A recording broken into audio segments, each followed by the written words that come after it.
Mayroon tayong gagawing Yorica rice cooker. Sasaksak natin.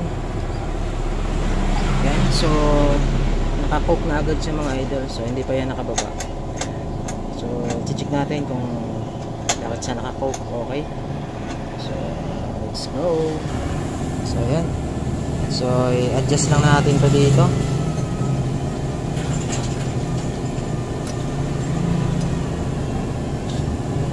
Gas. Adjust lang natin para matanggal yung kanyang coke.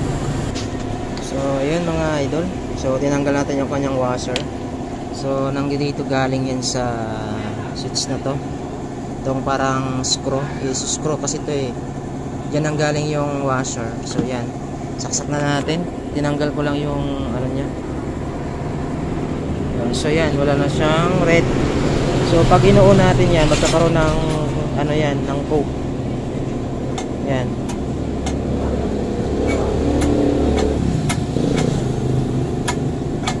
Yan, okay. So yan mga idol, naka-warm na siya.